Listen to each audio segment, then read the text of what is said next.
Welcome to The Right Focus, a podcast for writers, newbies, and veterans, and everyone in between. We're hosted by M.A. Lee with the assistance of Remy Black and Edie Rooms, all from Writers Inc. Books. Our focus is productivity, process, craft, and tools. Each episode lasts as long as it takes to fix a quick dinner, drive a short commute, or take a brisk walk. Resources and links are in the show notes. Visit us at therightfocus.blogspot.com. Now, on to this week's episode.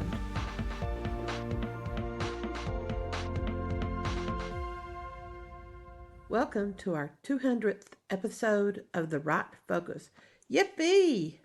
We made it farther than anticipated.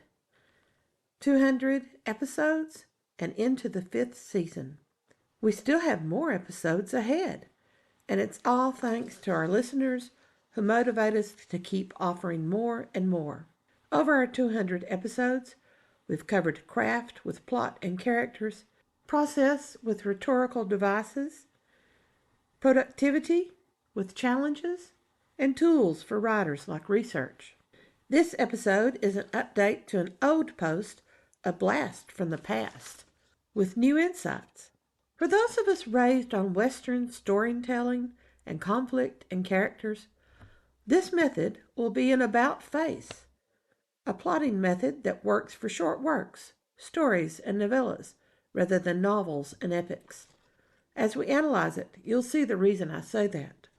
The next 2 weeks, we have another look back at a plotting method from the early days of The Right Focus. The Plot 7. It's not a plot structure. Instead, it also is a method for writers to develop the skeleton of a novel or novella very quickly.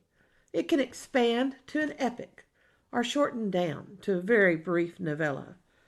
Let's call it a process. After a season on craft, it's time we looked at processes. And it's a strong way, with the Plot 7 is, to supercharge our productivity. After a season of distractions and disruptions, totally suitable after our holiday season. So, without more rattling, let's look at Kishotenketsu. Kishotenketsu. Yes, that's right. Kishotenketsu, a Japanese word. This is a plotting method which I encountered a couple of years ago as I finished writing my guidebook, Discovering Plot. You know how you do research to finish out, and the new research changes everything? Kishotenketsu didn't change everything.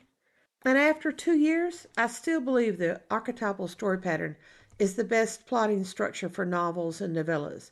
But Kishotenketsu does offer a slightly different perspective and a different motivational approach for the primary characters.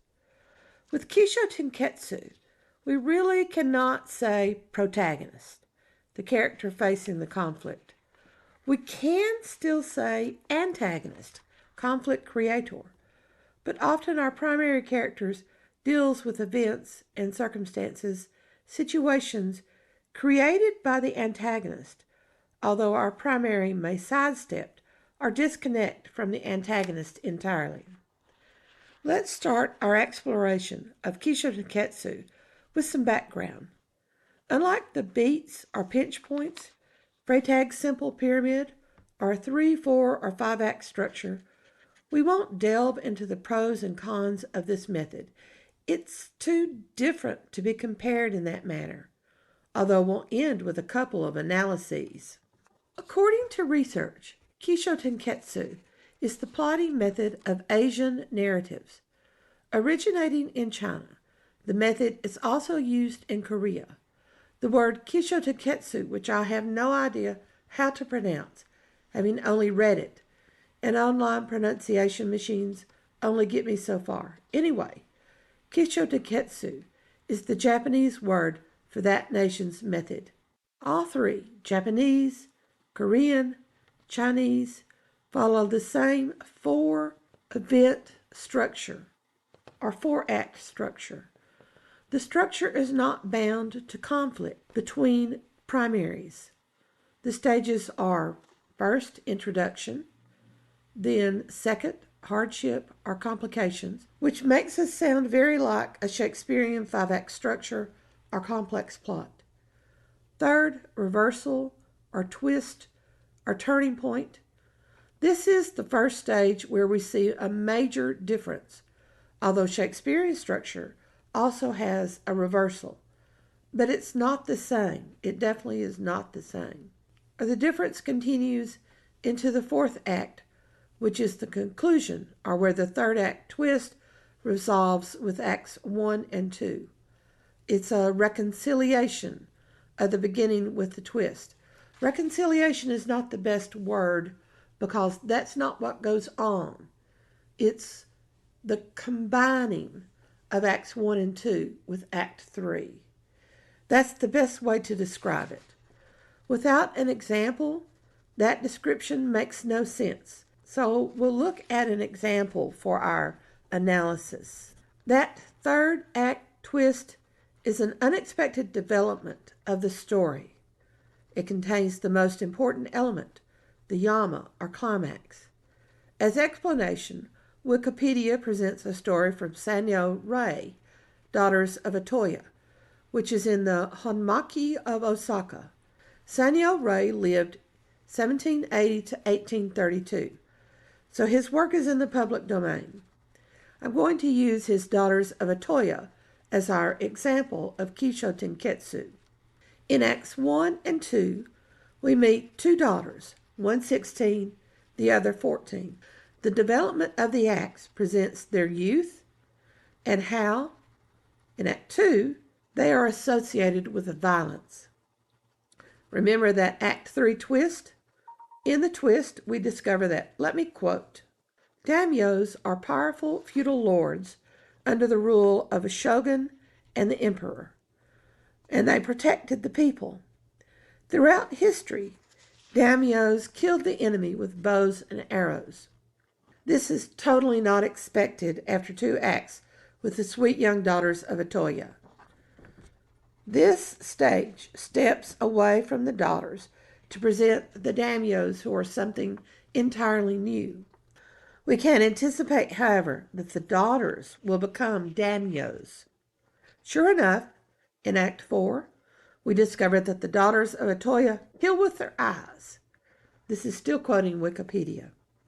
I assume they are magical daimyos that bad people would not expect. According to Wikipedia, they seduce men with their eyes, killing them just as the, until now, unrelated generals who kill with bows and arrows. Now, supposedly, this is a story structure without conflict. Actually, the conflict, the young women's special power, is hidden. Acts 1 and 2 apparently have no foreshadowing. Without seeing a translation of the Daughters of Otoya and other stories in the Honmaki of Osaka, I cannot state with any certainty that there is no conflict or foreshadowing. The clues might be there as hidden metaphors or symbols. I would anticipate that the clues are there. Foreshadowing developed in mythological stories globally. That would not be a surprise. The third act twist or turning point may be an unexpected complication. It certainly directs us to the end, which is actually expected now that we know the pattern. Introduce people in harmony with the world, show some disharmony occurring, introduce something completely new, a new twist, and then combine those in some new manner in Act 4. Nils Odlund, in an article entitled Kishotenketsu for Beginners, has a made-up story to explain this Asian plotting method. You can find the article at Mythic Scribes, The Art of Fantasy Storytelling. I'll have a link in the show notes, as well as a link to the Wikipedia article. When I encountered Kishotenketsu, it was the new hot plotting method. Since then, however, it is no longer a hot topic. In Nils Odlund's story, Act 1, or Key, introduces a fisherman on his seafaring boat. He hasn't caught enough fish. He lives in harmony with the environment, and this is not too troubling of an event. to not have caught enough fish. In Act 2, or show, the fisherman decides to return home to his family, whom he loves even more than he loves the sea. 10. Act 3 gives us an unexpected twist. Let me quote Odlund. The third act is about a woman hiding in the forest with 2 crying children.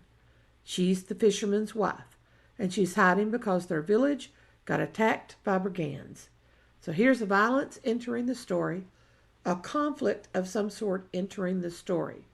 In Western storytelling, we might expect the fisherman to come back, attack and fight the brigands, and then somehow the wife and the children are involved, and we worry about them, and then they're rescued, and everything's well after that. That doesn't happen in a Kishotenketsu story. In Act 4, Ketsu, we have the fisherman united with his wife and children in the destroyed village. The brigands are nowhere in sight. They use his boat to find another village. See? No conflict. No expected battle. I've greatly paraphrased Odlund, but we can see how his story matches to the Daughters of Otoya in that unpredicted Act 3. Acts 1 and 2 have nothing about brigands. No direct encounter with the brigands occur. The fisherman will not fight the brigands. The wife and children hide, thereby escaping the brigands. Again, no direct conflict. While the 4th act of the Daughters of Otoya clearly links the first 2 acts with the 3rd, we don't have that in Odlund's story. The hiding wife and children and the attacking brigands are not at all hinted or foreshadowed in the first acts. I suppose we could have hidden symbols, a red sun burning his flesh, or swimming sharks that make it impossible to bring in a catch, or some such things. Odlund does not provide them in his description. He calls the 3rd act not a conflict, but presenting a tension.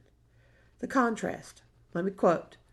The contrast between what we've seen in the past, the fisherman on his way home after a day on the sea, and what we're seeing at the moment, the village being ransacked, as well as the fearful mother trying to keep the terrified children quiet. This is the difference. Evil occurs. It disrupts life, but life goes on, only a little disturbed. The fisherman still has his boat. No one sacrifices anything except material possessions, and those are replaceable. Odlund tells us to plan a Kishotenketsu story by making a list of what each of the 4 acts need to achieve. We look for a primary character. We will not have a problem or goal to achieve. Our primary is in his or her existence. Next, move to stage 3. What will be the tension? What will be the disruption? An historical event like the daimyos in the 2 daughters story? Are the outlaws in Odlund's story? A disruptor that creates a need, whatever that need is. Then back up to write stage 2, which will present the clues to trouble. In the 2 daughters story, the daughters encounter violence without the violence directly affecting them. They merely see the need to do something. In Odlund's story, the disruptor's actions are hinted. The fisherman is traveling to the all-important home where the outlaws will be. Foreshadow with clues, a burning sun. Emphasize the importance of those at risk from the disruptors, although nothing will actually occur. Stage 4 is our primary in the aftermath, facing the results of evil without suffering unduly from the evil. Kishotenketsu is not any plotting structure or any Western story structure that depends on the early introduction of the conflict. Romeo and Juliet starts with a street fight to introduce the feud between the 2 families. Hamlet opens with the ghost, Macbeth with the witches. In Western stories, conflict is the predominant action and its reaction, antagonist outwitting the protagonist and often destroying the protagonist's dearest desire, which sets the protagonist on the journey. In this Asian narrative, we open with a character in seeming or actual harmony with the universe. We have serenity, and knowledge that the characters are content with their life. Act 3 gives us the disruption of that harmony. We, the audience, and the aware writer reading to learn, may guess at the coming reconciliation of Act 3 with the first two acts, but we don't know. Not until we have Act 4. Then we should go back and look for hidden clues. Whatever we think, notice that the characters in Act 4, the fisherman and his family, the daughters of Atoya, are fulfilling the purpose that restores harmony. In Sanyo Rai, we may have an actual conflict between the daughters and the men. I need a translation to confirm or deny, and I can't find one. In Odlund's fisherman story, we only see the after result of the brigands' attack. We don't have the fishermen confronting the brigands. We would have that confrontation in a Western story, especially Shakespeare or Aristotle or any other Western plotting method. I can't say, and I won't say, which is better. It's just different. That may be the reason Kishotenketsu is not still predominant in writing circles. This can be a very interesting story to write, but I like conflict, so I'll stick with the archetypal story pattern. Trained from birth by stories and films to think conflict, we find the conflict vacuum uneasy and unsatisfying. What do writers want to know about plot? What do writers need to know about plot? The right focus is taking a comprehensive view of plot, the structure that develops characters, genre expectations, major story structures, pacing, tension, suspense. We cover it all in this series entitled Discovering Your Plot, from M.A. Lee's guidebook of the same name. Writers will discover unexpected insights and methods that deepen their understanding of this major craft in the storytelling world. Thanks for listening to The Right Focus, a podcast for writers at all levels, hosted by Emma Lee from Writers Inc. Books, assisted by Remy Black and Edie Runes. Our focus is productivity, process, craft, and tools. Music is licensed through Audio Jungle, called Background Music Loop. Its creator is Alexander Polishchuk, known on Audio Jungle as Plastic 3. The music comes in different iterations. Show notes and resource links for this and other episodes can be found at therightfocus.blogspot.com. Write to us at winkbooks@aol.com when you have questions, comments, and speculations. We will try to answer you as quickly as possible. By the way, we will not mind your email address. That's rude. If you find value in our content, share with your writing friends or write a review. We're small beans here without the advertising budget of the big peeps, and you can make a difference. And whatever occurs, write on.